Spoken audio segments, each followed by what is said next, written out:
പാര പണിയുന്നതും ആക്ഷേപിക്കുന്നതും മാത്രമല്ല, അടിസ്ഥാനപരമായി ഒരു ക്രിമിനൽ സ്വഭാവക്കാരി കൂടിയാണ് ഇവർ. പണം തട്ടിപ്പ് കേസ് മാത്രമല്ല, സിനിമയിൽ അധികമാർക്കും അറിയാത്ത എന്നാൽ കോടതിയുമായി ബന്ധപ്പെട്ട പല വക്കീലന്മാർക്കും അറിയാവുന്ന കൽക്കട്ടയിൽ വെച്ച് നടന്ന ഒരു വലിയ സംഭവ കഥയുണ്ട്. അതുകൊണ്ട് കൂടിയാണ് നടിയെന്ന് അവകാശപ്പെടുന്ന ഈ തള്ള ഒരു ബോൺ ക്രിമിനൽ കൂടിയാണെന്ന് ഞാൻ പറഞ്ഞത്. കാര്യസാധ്യത്തിന് വേണ്ടി എന്തുടായ്പും കാണിക്കുന്ന ഒരു മുതുതള്ളയാണിവർ. തള്ളൽ പ്രസ്ഥാനത്തിന്റെ ഉപജ്ഞാതാവാണ് ഈ അവതാരം. ആറാം തമ്പുരാനിലെ മോഹൻലാലിന്റെ ഡയലോഗ് കടമെടുത്താൽ നടിയെന്ന് വിളിച്ച അതേ നാവ് കൊണ്ട് തന്നെ ചെറ്റെ എന്ന് വിളിപ്പിക്കുന്നതിൽ മനസ്താപമുണ്ട്. ഞാൻ ആ സ്ത്രീയെ കുറിച്ച് സംസാരിക്കില്ല. യാതൊരു നാക്കിന് ലൈസൻസ് ഇല്ലാത്ത, ജീവിതത്തിൽ സത്യസന്ധത എന്ന വാക്കിന്റെ അർത്ഥം അറിയാത്ത ആ ബോർ സ്ത്രീയെ കുറിച്ച് സംസാരിക്കില്ല. അവരെ കുറിച്ചൊന്നും സംസാരിക്കില്ല. രാജിവെച്ച് പോയല്ലോ, പിന്നെന്തേ ഓട്ടന്നേ. അങ്ങനെയുള്ള കുറച്ച് പോയി ഒരു ശുദ്ധീകരിച്ച് നടന്നാൽ തന്നെ അമ്മ ചിലപ്പോൾ നന്നാവും. നമസ്കാരം ആൻഡ് വെൽക്കം ബാക്ക്. എല്ലാവരും അടിപൊളിയായിട്ടിരിക്കുന്നതായിരിക്കുന്നു. അമ്മയുടെ വിഷയങ്ങൾ നമ്മൾ ഇതിനു മുന്നേ വീഡിയോ ചെയ്ത സമയത്ത് പറഞ്ഞൊരു കാര്യമുണ്ട്. ഇത് കഴിഞ്ഞാലും ഇന്നലത്തെ പ്രശ്നങ്ങളൊക്കെ കഴിഞ്ഞ് രാജിവെച്ച് പുറത്തു പോയി കഴിഞ്ഞാലും, നാണം കെട്ട് അവിടെ നിന്ന് ഇറങ്ങിപ്പോരേണ്ട സിറ്റുവേഷൻ ഉണ്ടായി കഴിഞ്ഞാലും ഇതൊന്നും അവസാനിക്കാൻ പോകുന്നില്ല. കാരണം അതിന് ശേഷം ഇത് റിലേറ്റഡ് ആയിട്ടുള്ള ഒരുപാട് കാര്യങ്ങൾ ഇവർ തന്നെ തുടങ്ങി വെച്ചതുകൊണ്ട്, പ്രത്യേകിച്ച് ഞാൻ രണ്ട് വീഡിയോ ഞാൻ ഫസ്റ്റ് കാണിക്കാൻ കാരണം, ഒന്ന് ആലപ്പി അഷ്റഫിൻ്റെ ഒരു വീഡിയോ, രണ്ടാമത് ശാന്തിവള ദിനേശ്. ഇവർക്ക് രണ്ടാക്കും എതിരെയാണ് നമ്മുടെ എൽ പി എന്ന് പറഞ്ഞാൽ ബിഗ് ബോസ് കാണുന്നവർക്ക് അറിയാം. എൽ പി ഫേസ്ബുക്കിൽ മംഗലശ്ശേരി, ചിരി വരും കേട്ടോ, മംഗലശ്ശേരി നീലകണ്ഠൻ എന്നൊക്കെ പറഞ്ഞൊരു പോസ്റ്റ് ഇട്ട് ഓർമ്മയില്ലേ? ഞാൻ മംഗലശ്ശേരി നീലകണ്ഠൻ എന്നല്ല, ഞാൻ വേറെ പറയുന്നില്ല. അപ്പോൾ മംഗലശ്ശേരി നീലകണ്ഠൻ എന്നൊക്കെ പറഞ്ഞിട്ട് ഒരു പോസ്റ്റ് ഇട്ടിരുന്നു. ഇട്ട സമയത്ത് അവർ 93 യൂട്യൂബ് ലിങ്കുകളും ആരൊക്കെ ഉണ്ടെന്നുള്ള അറിയില്ല, അത് റിലേറ്റഡ് ആയിട്ടുള്ളൊരു ആ പോസ്റ്റിൽ 2 പേരെ പരാമർശിച്ചു. മുതു കിളവന്മാർ എന്നൊക്കെ പറഞ്ഞു. പിന്നെ അത് മമ്മൂക്ക ലാലേട്ടനാണെന്നുള്ള പല ആൾക്കാരും പറഞ്ഞപ്പോൾ വീണ്ടും ഒരു വിശദീകരണ പോസ്റ്റൊക്കെ കൊടുത്തു. ഞാൻ അവരല്ല ഉദ്ദേശിച്ചത്, സോറി നിങ്ങളല്ല, വേറെ ഇറങ്ങി വാടാ തൊരപ്പ അറിയുന്നവരല്ലേ, സോറി യെസ് സോറി നിങ്ങളല്ല വേറെ ആളുണ്ട് അവർ. ഇവരല്ല ഞാൻ ഉദ്ദേശിച്ചത്, ഞാൻ വേറെ ആൾക്കാരെ ഉദ്ദേശിച്ചത്. പക്ഷെ ഇവർ ഉദ്ദേശിച്ച ആൾ അതിലേറെ കൂടിയ ഡിഗ്രിയുള്ള ആൾക്കാരാണ്. ഇനിയിപ്പം മമ്മൂക്ക ലാലേട്ടർ അങ്ങനെ ആരെങ്കിലും ഉദ്ദേശിച്ചാൽ അവർക്ക് മറുപടി കിട്ടില്ലായിരുന്നു. പക്ഷെ ഇവർ ഉദ്ദേശിച്ചത് ഈ 2 ആൾക്കാരാണ്. ഒന്ന് ആലപ്പി അഷ്റഫും രണ്ടാമത് ശാന്തിവള ദിനേശും. എൻ്റെ അമ്മോ, 2 ആളും കണക്കാണ് കൊടുത്തു. നിങ്ങൾ ഈ വീഡിയോ കണ്ടോന്നറിയില്ല, കണ്ടവർ നിങ്ങളുടെ അഭിപ്രായം പറയുക. കണക്കിൽ കിട്ടി. അതിൻ്റെ ആ ഒരു പോർഷൻ ഞാൻ ഇവിടെ പ്ലേ ചെയ്യാം.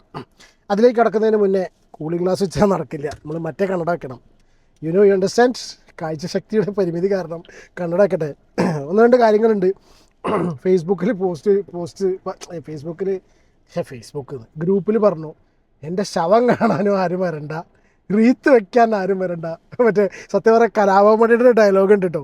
അത് അതിലുണ്ടല്ലോ, കാക്കകൾ കൈ കൊട്ടിച്ചിരിക്കരുത്, കുബേരൻ സിനിമയിൽ പറയില്ലേ, കത്തിക്കരുത് എന്നൊക്കെ പറഞ്ഞിട്ട്, ശവത്തിൽ കോലിട്ട് കുത്തരുത്, ശവത്തെയും കുത്തി നോവിക്കരുത് എന്നൊക്കെ പറഞ്ഞ കലാഭവണിയുടെ ആ ഒരു കോമഡി ഡയലോഗ് ഓർമ്മ വന്നു. യെസ്, കാര്യങ്ങളിലേക്ക് കിടക്കാം. അതിന് മുന്നേ ഫസ്റ്റ് ടൈമാണ് ഈ ചാനൽ കാണുന്നുണ്ടെങ്കിൽ പ്ലീസ് ഒന്ന് സബ്സ്ക്രൈബ് ചെയ്ത് വെക്കൂ. വീഡിയോ ഇഷ്ടപ്പെട്ടാണെങ്കിൽ ലൈക്ക് ചെയ്യുക. വകുപ്പുണ്ടേ, ചിരിക്കാൻ വകുപ്പുണ്ട്. നമ്മൾ പറയില്ലേ, കഴിഞ്ഞ 2 ദിവസം നമ്മൾ ചെയ്ത പോലെ തന്നെ കുറച്ച് കോമഡിക്ക് വകുപ്പുണ്ട്. അതിന് മുന്നേ അൻസിബയുടെ ഒരു പോസ്റ്റ് കേട്ടോ. സ്നേഹത്തിന് നന്ദി, പുതിയ തുടക്കങ്ങൾക്കായി വഴിമാറുന്നു, മാറ്റം അനിവാര്യമാണെന്നൊക്കെ പറഞ്ഞത്. പ്രിയപ്പെട്ടവരെ, എൻ്റെ ജീവിതയാത്രയിൽ എനിക്ക് ലഭിച്ച ഏറ്റവും വലിയ അംഗീകാരം നിങ്ങളുടെ സ്നേഹവും പിന്തുണയുമാണ്.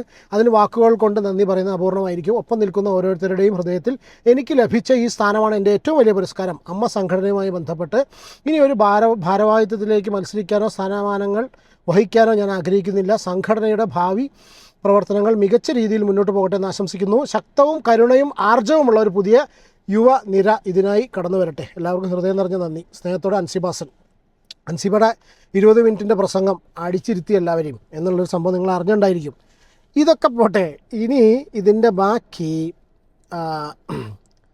നമ്മളെ മെയിൻ വിഷയത്തിലേക്ക് കിടക്കുകയാണെങ്കിൽ, എൽ പിൻ്റെ ഒരു സാധനം കറങ്ങി അടിച്ച് നടക്കുക നിങ്ങൾ കണ്ടിട്ടുണ്ടാവും. എൽ പി ഈ ഒരു സാരി ഞാൻ കഴിഞ്ഞ വീഡിയോയിൽ പറയാൻ വിട്ടു, ഞാൻ പറഞ്ഞിരുന്നു. പക്ഷേ ഈ സാരിയുടെ കേസ് എനിക്ക് നമ്മൾ ഈ സ്ക്രിപ്റ്റ് ഇല്ലാണ്ട് ഒറ്റയടിക്ക് പറയുക ചെയ്തുകൊണ്ട് എനിക്കത് കിട്ടിയില്ല കേട്ടോ. പക്ഷേ ഈ ഒരു സാരി നിങ്ങൾ ശ്രദ്ധിച്ചോ? നിങ്ങളിപ്പോൾ ഈ സ്ക്രീനിൽ കാണുന്ന ഇത് ഞാൻ വീഡിയോ കണ്ടിട്ടുണ്ടല്ലോ പറഞ്ഞാൽ ഈ ഒരു സീനുണ്ട്. ഞാനിതൊന്ന് സൗണ്ട് കുറച്ച് വെക്കട്ടെ. കേട്ടോ, ഇത് അറിയാത്തവർക്കായിട്ട് ബിഗ് ബോസ് കാണുന്നവർക്ക് അറിയണ്ടാവില്ല. ബിഗ് ബോസിൽ ഒരു എവിക്ഷൻ ഉണ്ടായി. അവസാനം എവിക്റ്റ് ആവാൻ നിൽക്കുന്ന ആൾക്കാരൊക്കെ ബുള്ളറ്റ് കയറ്റിയിരുത്തിയിട്ട് ഒരു റൗണ്ട് അടിക്കുന്ന സീനുണ്ടായി. എന്നിട്ട് EMI കൊണ്ട് ബുള്ളറ്റ് ഒരു പോക്കുണ്ട്. അപ്പോൾ പോണ പോക്ക് നോക്കുന്ന സമയത്ത് ഞാൻ ട്രോൾ നിർത്തട്ടോ, പോണ പോക്ക് നോക്കുമ്പോൾ തിരിച്ചിങ്ങനെ ആക്കിയിട്ട് കൈ കൊണ്ട് കേട്ട് ഒരു അതാ കൈകൊണ്ട് ടാറ്റ പറഞ്ഞിട്ടൊരു പോക്കുണ്ട്. ഇതേ സാരി അന്നത്തെ ഈ എവിക്ഷൻ ഒരിക്കലും ബിഗ് ബോസ് കാണുന്നവർ മറക്കാത്ത എവിക്ഷനാണ്. കാരണം വെച്ചാൽ രണ്ടാമത് ജാസ്മിൻ്റെ പട്ടിക്കൂട്, എനിക്കൊരു ജാസ്മിൻ്റെ പട്ടിക്കൂട് ഒന്നും കൂടി ഒരു മോശമായിപ്പോയി. അതൊരു ഹേറ്റേഴ്സിന് എൻജോയ് ചെയ്യാന്നല്ലാണ്ട് പൊതുവേ അതൊരു ഇതായിപ്പോയി. പക്ഷേ ഈ എമ്മയുടെ എവിക്ഷനാണ് ക്ലാസിക് എവിക്ഷൻ ബിഗ് ബോസിൻ്റെ ഇതുവരെയുള്ള ചരിത്രത്തിൽ. കാരണം അങ്ങനെ ഒരു ഇളിഞ്ഞ പോന്തയായിട്ടാണ് പോയത്.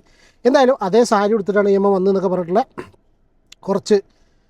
കുറച്ച് ഡിസ്കഷൻസൊക്കെ സോഷ്യൽ മീഡിയയിൽ ഉണ്ടായിരുന്നു. ഇതിന് ശേഷം ഇവരുടെ ചർച്ചയാവുന്ന കാര്യം, ഞാൻ ആലപ്പി അഷ്റഫിൻ്റെയും മറ്റവരുടെ വീഡിയോയിൽ കിടക്കാതിന് മുന്നേ നിങ്ങൾ അറിഞ്ഞായിരിക്കും, വളരെ ക്വിക്കായിട്ട് പറയാം. ഞാൻ അമ്മ സംഘടനയിലെ അംഗത്വം തന്നെ രാജിവെച്ചിരിക്കുന്നു. എൻ്റെ രാജി മുതിർന്ന അംഗമായ ശ്രീമതി കാലടി ഓമന, പൊന്നമ്മ ബാബു, ഉഷ ആലപ്പുഴ എന്നിവർക്ക് സമർപ്പിക്കുന്നു. ഉഷ പേര് ഓർത്തു വെച്ചോളൂ. മറുപടി കൊണ്ട് കൊടുത്തു, നല്ല സ്ട്രോങ് ആയിട്ടുള്ള മറുപടി. ഒരു അഭ്യർത്ഥനയുണ്ട്, നിങ്ങൾ ജീവിച്ചിരിക്കുമ്പോഴാണ് ഞാൻ മരിക്കുന്നതെങ്കിൽ എൻ്റെ ശവം കാണാൻ പോലും ഒരുത്തൻ വരരുത്. 60 വയസ്സ് വരെ ഞാൻ ജീവിച്ചിരുന്നാൽ എനിക്ക് ലഭിച്ചേക്കാവുന്ന പെൻഷൻ എനിക്ക് വേണ്ട, ഇൻഷുറൻസ് വേണ്ട, റീത്ത് വേണ്ട, അനുശോചനം ഒട്ടുമേ വേണ്ട. എന്നെ സ്നേഹിക്കുന്ന ഏതാനും പേരുണ്ട്, ബാക്കിയുള്ളവർ ഈ പട്ടി കടന്ന് വരരുത്. നന്ദി, രാജിക്കത്തിൽ പറയുന്നു. ഇങ്ങനൊരു സാധനമൊക്കെ രാജിക്കത്തിൽ എഴുതി കഴിഞ്ഞാൽ ഇവരെന്താ മനസ്സിലാക്കി? ഇവരിങ്ങനെ പറയുന്ന സാധനത്തിനൊന്നും ആൾക്കാർ മറുപടി പറയാതെ കാളിയാക്കി ചിരിക്കില്ലെന്ന്. എന്തൊക്കെ ട്രോളാണ് ഇതിന് വരുന്നത് അറിയോ? ഇതിന് മറുപടിയായിട്ട് ഉഷ ഒരു ഇത് കൊടുത്തു. അൻസിബ കഴിഞ്ഞ 10 മാസം അനുഭവിച്ച വിഷമങ്ങൾ, അവഗണനകൾ, അപമാനങ്ങൾ, അതിനൊക്കെ ഇന്നലെ ഞങ്ങൾ മറുപടി നൽകി. അൻസിബയുടെ നിലപാട് അതാണ് ശരി, ഞങ്ങൾ അവളെ ചേർത്ത് പിടിച്ചു, ഒപ്പം നിന്നു. നിങ്ങളെപ്പോലെ വർഗീയ വിഷം തുപ്പുന്നവരെ അമ്മയ്ക്കും വേണ്ട. ജനറൽ ബോഡിയിലെ ഭൂരിപക്ഷം അംഗങ്ങളെയും അഭിപ്രായം അത് തന്നെയായിരുന്നു ഉഷ ഹസീനെ കുറിച്ചു എന്ന് പറഞ്ഞാൽ ഇതിലേറെ വലിയൊരു ആട്ട അതിനുള്ളിൽ കിട്ടാണ്ടോ? ഇതൊക്കെ ആൾക്കാർ പുറത്തു വന്നിരുന്ന് പറയുന്ന സമയത്ത് വളരെ കൃത്യമായിട്ട് മനസ്സിലാവും എത്രത്തോളം അവഹേളനം സഹിച്ചു എന്നൊക്കെ പറഞ്ഞാൽ ഭയങ്കര സ്ട്രോങ് ആയിപ്പോയി. എത്രത്തോളം നാറാണക്കല്ലായിട്ടാണ് അതിൻ്റെ ഉള്ളിൽ നിന്ന് ഇറങ്ങി പോകുന്നത്, ഇറങ്ങി പോന്നിരിക്കുന്നു. ഇൻ്റർവ്യൂകളിൽ ജനിപ്പിച്ച മാതാപിതാക്കളെയും ജനിച്ച മതത്തെയും ഖുറാനെയും തള്ളിപ്പറഞ്ഞ് നിങ്ങളുടെ അത്തരം സ്റ്റേറ്റ്മെൻറ്റ് ശരിയായില്ല എന്ന് പറഞ്ഞതിന് എന്നെ ഒരു പ്രോഗ്രാമിന് വിളിക്കാൻ എൻ്റെ സഹപ്രവർത്തകർ പറഞ്ഞപ്പോൾ മറ്റ് സഹപ്രവർത്തകരുടെ മുമ്പിൽ പബ്ലിക്കായിട്ട് നിങ്ങൾ എന്നെയും ജിഹാദിയാണ് അവരെ വിളിക്കേണ്ട എന്ന് പറഞ്ഞില്ലേ? വായ തുറന്നാൽ വർഗീയത എവിടെ പോയത്? തുറന്നാൽ വർഗീയത വിളമ്പുന്ന നിങ്ങളുടെ ശവം കാണണമെന്ന് തനിക്കും ഒരു താല്പര്യമില്ലെന്ന് ഉഷ ഹസീനെ കുറിച്ചു. അൻസിബ കഴിഞ്ഞ 10 മാസം അനുഭവിച്ച വിഷമങ്ങൾ, അവഗണനകൾ, അപമാനങ്ങൾ, അതിനൊക്കെ ഇന്നലെ ഞങ്ങൾ മറുപടി നൽകി. അൻസിബയുടെ നിലപാട് അതാണ് ഞങ്ങൾ ശരി, ഞങ്ങൾ അവരെ ചേർത്ത് പിടിച്ചു, ഒപ്പം നിന്നു. നിങ്ങളെപ്പോലെ അതിന് ഇൻ്റർവ്യൂകളിൽ ജനിപ്പിച്ച മാതാപിതാക്കളെയും ജനിച്ച മതത്തെയും ഖുറാനെയും തള്ളിപ്പറഞ്ഞ് നിങ്ങളുടെ അത്തരം സ്റ്റേറ്റ്മെൻറ്റ് ശരിയായില്ല എന്ന് പറഞ്ഞതിന് എന്നെ ഒരു പ്രോഗ്രാമിന് വിളിക്കാൻ എൻ്റെ അതൊക്കെ തന്നെ. ഇത് ഞാൻ വായിച്ചതിനെ വീണ്ടും വായിക്കുന്നു. ആഹാ, ഞാനെന്താ എൻ്റെ ഒരു കഥ അല്ലേ? വായിച്ചതിനെ വീണ്ടും വായിക്കുക, അല്ലെങ്കിൽ വീഡിയോ ലെങ്തി ആവുണ്ടോ എനിക്കറിയില്ല. എന്തായാലും ഇതൊക്കെയാണ് അവസ്ഥ. അയ്യോ, മടക്കി വയ്ക്കാനായിട്ടില്ല അല്ലേ? കഴിഞ്ഞിട്ടില്ല. ഞാൻ വീഡിയോ കഴിഞ്ഞു എന്നുള്ളൊരു കണ്ടീഷനിൽ ഞാൻ അതൊക്കെ മടക്കി വെച്ചു. എന്താണിത്? എവിടെയാണ് ഞാൻ? പിന്നെ ആലപ്പി അഷ്റഫിൻ്റെ വാക്കുകളിലേക്ക് അടക്കം. മംഗലശ്ശേരി നീലകണ്ഠൻ ഫേസ്ബുക്ക് പോസ്റ്റിൽ 2 പേരെ കിളവന്മാർന്ന് എന്തൊക്കെയോ പറഞ്ഞ് അത്യാവശ്യം നല്ല രീതിയിൽ ഡോസ് കൊടുത്തു. ഈ ഡോസൊക്കെ കൊടുത്തിട്ട് ഇവരിങ്ങനെ ഞാൻ തന്നെ മംഗലശ്ശേരി നീലകണ്ഠൻ എന്നൊക്കെ പറഞ്ഞിട്ട് ആ ചാരകസേല ലാലേട്ടൻ ഇരിക്കണ പോലെ എന്ന് മനസ്സ് കണ്ടിട്ട് അവിടെ കയറി ഇരുന്നതാ. ഇതാ വരുന്നു അടുത്ത പരിപാടി. വെക്കാം. എന്ന പരിശുദ്ധമായ പാലിൽ ഒരു തുള്ളി വിഷം വീണതാണ് ഇതിനെല്ലാം കാരണം. വേണ്ടിടത്തും വേണ്ടാത്തിടത്തും കയറി യാതൊരു വിവരവുമില്ലാതെ വാചകക്കസർത്ത് നടത്തുന്ന, കഴുത്തിന് ചുറ്റും നാവുള്ള നടിയെന്ന് സ്വയം അവകാശപ്പെടുന്ന ഒരമ്മ സ്ത്രീ സംഘടനയിൽ കടന്നുകൂടിയതാണ് ഈ ഭരണസമിതിയുടെ സർവനാശത്തിന് വഴിവെച്ചത്. ഒരു നടിയെന്ന് നമ്മളെ സംബന്ധിച്ച് ഇതൊന്നുമല്ല, പക്ഷേ ഇതൊരു കോമഡി, ഒരു സർക്കാസ്റ്റിക് രൂപേണ അവതരിപ്പിക്കുന്നതേ ഉള്ളൂ. സത്യം പറഞ്ഞാൽ അവരുടെ അവസ്ഥ കഷ്ടമായിരിക്കും. കാരണം എല്ലാ ദിക്കുന്നു കുറേയൊക്കെ നമ്മളുടെ കയ്യിലിരിപ്പും കാര്യങ്ങളൊക്കെ ഉണ്ട് കേട്ടോ. നമ്മൾ സംസാരിക്കുന്ന കാര്യങ്ങളൊക്കെ ഇപ്പോൾ സോഷ്യൽ മീഡിയയിലൂടെ കണ്ട കാര്യങ്ങൾ മാത്രമേ ഞാൻ പറയുന്നു കേട്ടോ. പിന്നെ അവരുടെ പേഴ്സണൽ കാര്യങ്ങൾ എന്തൊക്കെയോ ആരൊക്കെയോ പുറത്തുകൊണ്ടിരുന്നു. ഞാൻ അതിനെ എൻഡോഴ്സ് ചെയ്യുന്നില്ല, ഞാൻ ആ വഴിക്ക് പോകുന്നില്ല. അതൊക്കെ അവരുടെ പരിപാടികൾ, ഞാനത് നോക്കുന്നില്ല. നമ്മൾ സോഷ്യൽ മീഡിയയിൽ വന്നിട്ടുള്ള കാര്യങ്ങൾ റിയാക്ട് ചെയ്യുന്നു. വിശേഷിപ്പിക്കത്തക്ക രീതിയിൽ മലയാള സിനിമയിൽ യാതൊരു അടയാളപ്പെടുത്തലുകളും അവർ നടത്തിയിട്ടില്ല. വർഷങ്ങളായി സിനിമയിലൊന്നും മുഖം കാണിക്കാൻ കൂടി കഴിഞ്ഞിട്ടില്ല. ഏതെങ്കിലും സംവിധായകർ വിളിച്ച് സിനിമയിലൊന്നും മുഖം കാണിക്കാൻ അവസരം കൊടുത്താൽ ആ സംവിധായകനെ പിന്നെ അവരുടെ ശത്രുവായി കാണും. ഇനി ഏതെങ്കിലും ഒരു പ്രോഗ്രാമിന് വിളിച്ചാൽ ആ പ്രോഗ്രാം സംഘടിപ്പിച്ചാൽ അവരുടെ ശത്രുവായി മാറും. പിന്നീട് അവരെ കുറിച്ച് ഇല്ലാക്കഥയും പൊല്ലാക്കഥയും കെട്ടുകഥകളും ചമച്ച് അയാളെ ഇല്ലാതാക്കാനുള്ള പദ്ധതികൾ ആസൂത്രണം ചെയ്ത് അഴിച്ചുവിടും. വാ തുറന്നാൽ ക്ലോസറ്റ് പോലും നാണിച്ചു പോകും. ഇനി അമ്മയുടെ പ്രസിഡന്റായിരുന്ന നടി ശ്വേതാ മേനോനെ കുറിച്ച് ഇതാരെ പറ്റിയാണ് ഇയാൾ പറയുന്നത് എന്നുള്ളത് പുള്ളി ഈ ചങ്ങാതിയുടെ പേര് പറയുന്നില്ല. പക്ഷെ കമൻറ്റ് ബോക്സിൽ ചോദിക്കുന്നുണ്ട്, LP അല്ലേ എല്ലാവരും കമൻറ്റ് ബോക്സിൽ നിന്ന് എൽപിനെ കുറിച്ചല്ലേ വളരെ നന്നായി സാറേ, വളരെ നന്നായി പറഞ്ഞത്, കാരണം ഞങ്ങൾക്ക് തന്നെ കണ്ടതാണ് സോഷ്യൽ മീഡിയ. അങ്ങനത്തെ കമൻസാണ് ഇതിനിടയിൽ കംപ്ലീറ്റ് വന്നിട്ടുള്ളത്. ഇനി ശ്വേതാ മേനോനെ കുറിച്ച് ണെങ്കിൽ അവർ മലയാള സിനിമയ്ക്ക് ഒരുപാട് നല്ല കഥാപാത്രങ്ങളെ സംഭാവന ചെയ്ത നടിയാണ്. പാലേരി മാണിക്യവും രതി നിർവേദവും മാത്രം മതിയല്ലോ മലയാള സിനിമയിൽ അവരെ അടയാളപ്പെടുത്താൻ. ഇതുകൂടാതെ എത്രയെത്ര വലിയ ചിത്രങ്ങളുടെ ഭാഗമായി നായികയായും മറ്റ് കഥാപാത്രങ്ങൾക്കും ജീവൻ നൽകിയിട്ടുള്ള കഴിവുറ്റ ഒരു കലാകാരിയാണ് അവർ. അവരുടെ സംസാരത്തിലും പെരുമാറ്റത്തിലും ഒരു ഡിഗ്നിറ്റി ഉണ്ട്, കുടുംബ മഹിമയുണ്ട്. അവരുടെ ഭാഗത്തു നിന്നും ഒരു നിലവാരവും ഇല്ലാത്ത മോശം വാക്കുകൾ നമ്മൾ ആരും കേട്ടിട്ടുമില്ല. ഇവിടെ കഴിവും തന്റേടവും വിദ്യാഭ്യാസവും സ്വന്തം അഭിപ്രായം രേഖപ്പെടുത്താൻ കഴിവുള്ള ശ്വേതയ്ക്ക് സംഭവിച്ചത് കൂടെ കൂടിയ ചില വിഷജന്തുക്കളുടെ അഭിപ്രായം ചെവിക്കൊണ്ടതാകാം. അതുപോലെ തന്നെ അൻസിബയെ കുറിച്ച് പറയുകയാണെങ്കിൽ ദൃശ്യമെന്ന ഒരൊറ്റ ചിത്രം മാത്രം മതിയല്ലോ അവരെ മലയാള സിനിമയിൽ അടയാളപ്പെടുത്താൻ. സംസാരത്തിൽ മിതത്വവും മാന്യതയും പക്വതയും ഉറപ്പുവരുത്തി കാര്യങ്ങൾ പഠിച്ച് സംസാരിക്കുവാനുള്ള അൻസിബയുടെ കഴിവ് ഒന്ന് വേറെ തന്നെയാണ്. പ്രായത്തിൽ കവിഞ്ഞ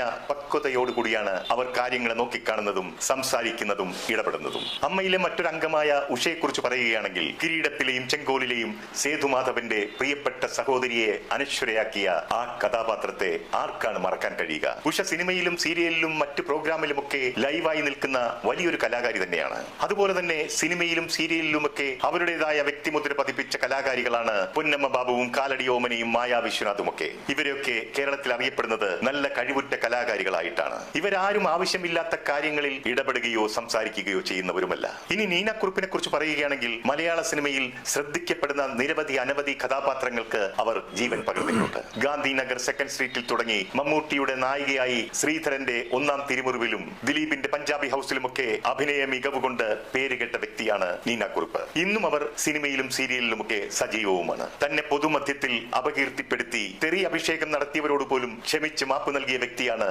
നീനാക്കുറുപ്പ്. അതിൽ നിന്ന് തന്നെ അവരുടെ സ്വഭാവ ഗുണവും കുടുംബ മഹിമയും മനസ്സിലാക്കാവുന്നതേ ഉള്ളൂ, തിരിച്ചറിയാവുന്നതേ ഉള്ളൂ. ഇവരുടെയൊക്കെ കൂടെ നിന്ന് പണി കൊടുത്ത വിഷവിത്തിനെ തിരിച്ചറിയാതെ പോയതാണ് ഇവർക്ക് പറ്റിയ വലിയ പരാജയം. വാക്കുകൾ കൊണ്ട് പാര പണിയുന്നതും ആക്ഷേപിക്കുന്നതും മാത്രമല്ല, അടിസ്ഥാനപരമായി ഒരു ക്രിമിനൽ സ്വഭാവക്കാരി കൂടിയാണ് ഇവർ. പണം തട്ടിപ്പ് കേസ് മാത്രമല്ല, സിനിമയിൽ അധികമാർക്കും അറിയാത്ത എന്നാൽ കോടതിയുമായി ബന്ധപ്പെട്ട പല വക്കീലന്മാർക്കും അറിയാവുന്ന കൽക്കട്ടയിൽ വെച്ച് നടന്ന ഒരു വലിയ സംഭവ കഥയുണ്ട്. ആ നീണ്ട കഥ പിന്നീട് ഒരു എപ്പിസോഡിൽ ഞാൻ തെളിവ് സഹിതം നിങ്ങളുമായി പങ്കുവയ്ക്കാം. അതുകൊണ്ട് കൂടിയാണ് നടിയെന്ന് അവകാശപ്പെടുന്ന ഈ തള്ള ഒരു ബോൺ ക്രിമിനൽ കൂടിയാണെന്ന് ഞാൻ പറഞ്ഞത്. കാര്യസാധ്യത്തിന് വേണ്ടി എന്തുടായ്പും കാണിക്കുന്ന ഒരു മുതു തള്ളയാണിവർ. തള്ളൽ പ്രസ്ഥാനത്തിന്റെ ഉപജ്ഞാതാവാണ് ഈ അവതാരം. ആറാം തമ്പുരാനിലെ മോഹൻലാലിന്റെ ഡയലോഗ് കടമെടുത്താൽ നടിയെന്ന് വിളിച്ച അതേ നാവ് കൊണ്ട് തന്നെ ചെറ്റെ എന്ന് വിളിപ്പിക്കുന്നതിൽ മനസ്താപമുണ്ട്. ഇതിനിടെ അറിയാവുന്ന നാറിയ കളികളെല്ലാം കളിക്കുമെന്നും എനിക്കറിയാം. ഇതൊക്കെ ഇവരുടെ സ്വഭാവ മഹിമ കണ്ടും കേട്ടും പറഞ്ഞു പോയതാണ്. ഇത്രയും വലിയൊരു സംഘടനയെ വിഷവും വർഗീയതയും കള്ളക്കേസിലുമൊക്കെ കുടുക്കി തച്ചുടച്ച് കയ്യിൽ കൊടുത്ത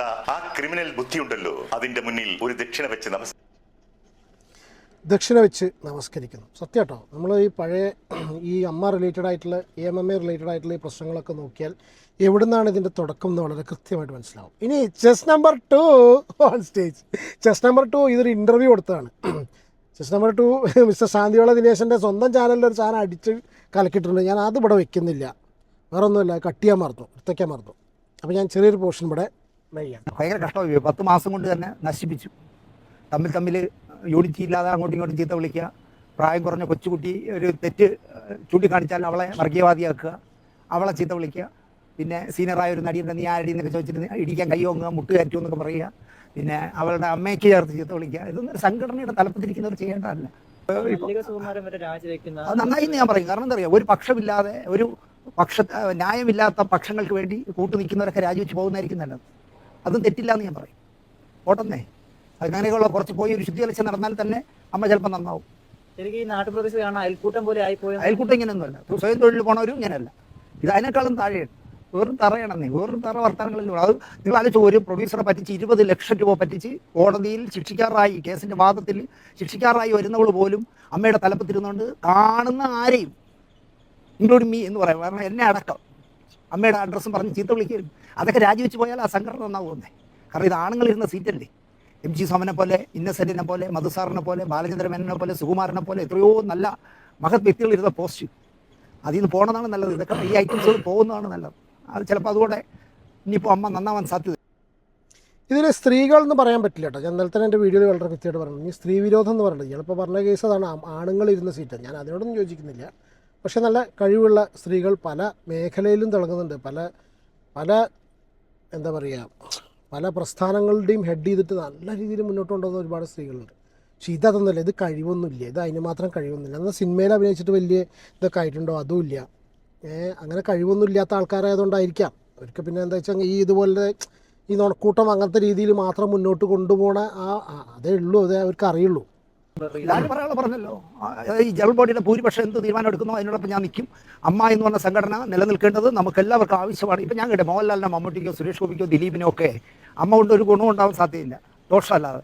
അവരുടെ വിലപ്പെട്ട സമയവും അവരുടെ പൈസയൊക്കെ പോകുന്നുള്ളതല്ലാതെ, നേരെ മറിച്ച് അവിടെ നിന്ന് കിട്ടുന്ന 5000 രൂപ കയ്യിൽ നിന്ന് കിട്ടും കാത്തിരിക്കുന്ന 10000 രൂപ ഒരു വർഷം മരുന്നിന് കാത്തിരിക്കുന്ന എത്രയോ പാവങ്ങളുണ്ട്. അവർക്കാണ് അമ്മ.